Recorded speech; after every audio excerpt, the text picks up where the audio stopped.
The Berenstain Bears Get Jealous by Stan and Jan Berenstain. It was Brother Bear's birthday, and he was having a party. Brother blew out the candles on his birthday cake with one blow. Now it was time for him to get presents. Brother got many presents. He got some books. He got a soccer ball. He got a model airplane kit.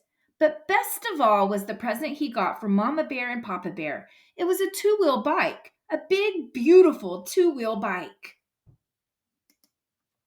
When everyone sang happy birthday to Brother Bear, Sister did not sing. She did not sing because she was jealous.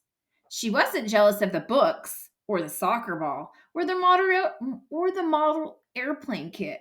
She was jealous of the big, beautiful two-wheel bike. After the party, Brother Bear rode his new bike around the bear's treehouse. Sister Bear tried to catch up with him on her trike, but Brother rode past her like she was standing still.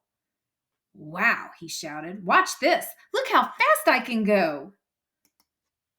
Sister Bear got so jealous she couldn't stand it. Mama followed her into the house. "Sister," said Mama, "I think you may have been bitten by the green-eyed monster." "The green-eyed monster?" Sister said. "What's that?" "The green-eyed monster is the part of us that gets jealous," said Mama. "It is the green-eyed monster that is making you jealous of Brother's two-wheel bike." Sister Bear looked out at the window. Brother was still riding around and around the treehouse.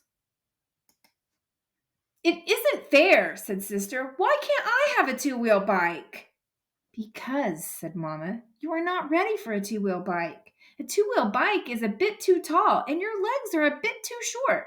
"Well, it just isn't fair," said Sister. Sister had many nice things. She had dolls and a dollhouse. She had skates and a jump rope. She had her trike, of course.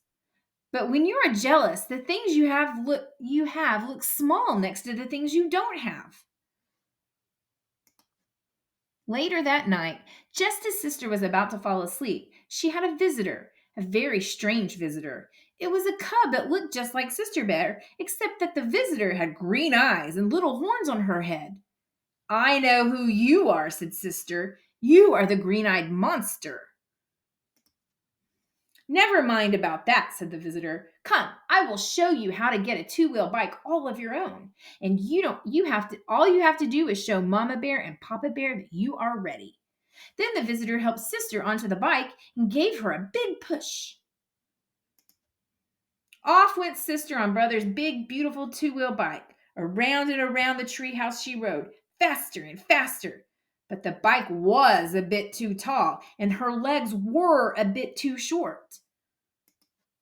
The bike began to wiggle. The bike began to wobble. Crash went the bike into a big rock. Sister flew through the air. Brother's big, beautiful two-wheel bike flew into 100 pieces. "Mama, Papa!" screamed Sister. But the sound that woke Mama and Papa was not the sound of a crash. It was the sound of Sister Bear waking up from a bad dream. I'm sorry, my legs were too short and the bike was too tall. I broke Brother's big, beautiful bike into 100 pieces." "But it was just a dream, my dear," said Mama. "Brother's bike is fine," said Papa. Sister looked out the window. There was Brother's bike all in one piece. Brother was sorry that Sister had a bad dream. The next day he put training wheels on his new bike so she could try it out. She did pretty well, but the two-wheel bike was a bit too tall and her legs were a bit too short. "You were right, Mama," she said. "I am not ready for a two-wheel bike. But I will tell you what I am ready for. I am ready for that green-eyed monster. If she visits me again, I will send her on her way." The end.